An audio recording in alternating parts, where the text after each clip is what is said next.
These days it feels like reality is crashing down around us all. So, Chapter 2 of Watchmen, the animated adaptation, is here. And I want to like this, guys. I really, really do. And you know what? It's not just the fact that I really love the source material. I feel like the sound design of this movie manages to deliver some seriously good emotional resonance. I think the voice cast finally gets used to the roles that they were working on. Yes, even Titus Welliver as Rorschach, though to be fair, he's still not my most favorite performance out of all the voice cast. That will probably go to Katie Sackhoff as Sally Jupiter. Though I think Troy Baker does a fantastic job as Adrian Veidt. I also wonder why they have guys like Grey Griffin and Yuri Lowenthal voicing bit characters. But overall, once I get past the decent voice acting and sound work, I come back to the same question that I had at the end of part 1. Why does this need to exist? I feel bad for writer J. Michael Straczynski, who has the unenviable task of adapting a screenplay out of arguably one of the most beloved and well-regarded graphic novels of all time. And frankly, he doesn't have the ability to change much. He's just sort of removing subplots and sanitizing the source material at some point, which does make me again ask, why does this need to exist outside of the fact that, hey, we should do a Watchmen adaptation again? We've tried it before, why not again? But whenever, as someone who's read the book, I'm looking at stuff like, oh, you took Rorschach's backstory and essentially just squeezed it into a little scene. I really want to give this adaptation its flowers, but unfortunately, all of them were grown in someone else's backyard.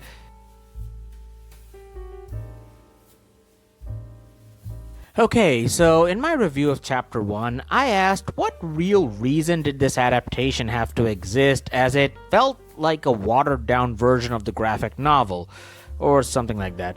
However, I did not really explain what I meant, since I tried to avoid using scenes from the movie that weren't in the trailers in the hopes of avoiding potential copyright claims. So, I want to try and explain myself a bit here, and hopefully convey why this adaptation feels less than its source. And yes, all the clips I'll be using are from Watchmen Chapter 1, as the risk of any of Chapter 2's non-trailer scenes being copyrighted is higher, since this review is coming out so close to the movie's release. This isn't a guarantee. Check out my top 10 movies of 2022 video to see how bad this can get. So expect some mild filters over certain scenes. However, I will try to play the exact scene from the movie where I need to make a certain point and keep my fingers crossed that I don't get into trouble. Also, I need to include a trigger warning here, as I will be covering part of the graphic novel that is, well, graphic. I'll try to avoid as much of the imagery I can, but if you feel uncomfortable, click off the video immediately. So, let's get into the comparisons.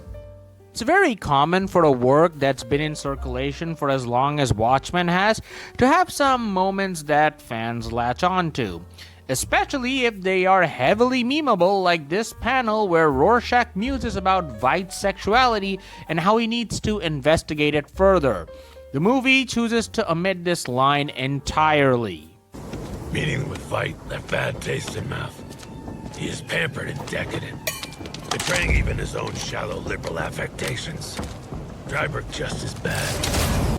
While the line is potentially inappropriate for an audience in these current times, I feel it works coming from Rorschach, as it fits well with his worldview.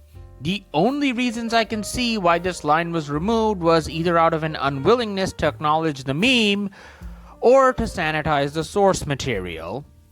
The latter is further reinforced in the scene between the comedian and the Silk Spectre, While I personally prefer how the movie tones down a lot of the more graphic scenes, the issue arises with the character of Hooded Justice, who shows up to save Sally.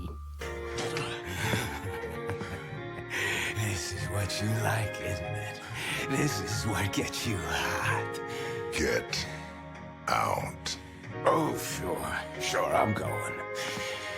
But I got your number. And one of these days, the joke's gonna be on you. While he does show up to save Sally in the comic, the Hooded Justice doesn't seem particularly sympathetic towards her plight. This, combined with the comedian's statements towards him that get him to back off, it's meant to imply that Hooded Justice is gay, something that the comic will continue to imply over and over again. But the movie doesn't have that, so we have a scene where Hooded Justice teleports behind comedian without warning and then vanishes just as quickly. The character's backstory that is mentioned in this text is not strictly necessary to the plot, but he couldn't be cut out entirely as he's part of the scene that establishes what a piece of excrement the comedian was like. So the movie ends up paying lip service to him and gets as fast away as it can. Speaking of his off-screen teleportation in the movie, in the novel we actually see him come looking for Sally and recoil in horror on seeing what the comedian was doing to her, regardless of his reaction afterwards. Again, a minor detail that makes sense to cut out of an adaptation, but it's diametrically opposed to how Alan Moore, the original author of the novel, did things while plotting. He would provide intrinsic details about what he was thinking while writing, how the characters were thinking, every background detail, where everything was placed, etc. Everything he did had a meaning behind it. When I look at the movie, my mind constantly goes back to how it was in the book, and the lack of detail sticks out all the more. The movie tries, but the backgrounds are empty and don't have the same detailing that helped make the world feel more lived in. Like it was always there and we just get to see a glimpse of what it's like, whatever little flashes of the world the creative team will let us see. Finally, the voice work, something I never thought I would ever have an issue with in a DC animated adaptation. While I personally didn't like certain performances, Rorschach, that is something that I can consider subjective. However, I do question some of the direction provided to the actors. For instance, consider this scene where Rorschach is leaving Dan's place. Those were great times, Rorschach. Whatever happened to them? You're quit. In the novel, the same dialogue plays out, but Rorschach doesn't interrupt Dan's question, and as a result, the single panel dedicated to his answer hits a lot harder than if he interrupted him. I will say there are elements I like about the sound design, like the background music or the voiceover of Hollis Mason's book or Janie's interview, which are done really well. If this was an audiobook of Watchmen, I would love these elements. Unfortunately, this is a movie. So I'd like to end this review by imploring people to go check out Watchmen. The book, not the movie. As a matter of fact, I'll put a link in the description below about the Compact Comics version that's out right now. It's relatively cheap, and no, it's not an affiliate link. I'm not going to get paid for it. I just want people to read Watchmen more so that you kind of get where I'm coming from. And hopefully you'll understand that, yes, while the adaptation has its good points, a lot of it come from its source material. Just play the soundtrack of this movie in the background while reading it for the full experience, I guess. None of you understand. I'm not locked up in here with you. You're locked up in here with me.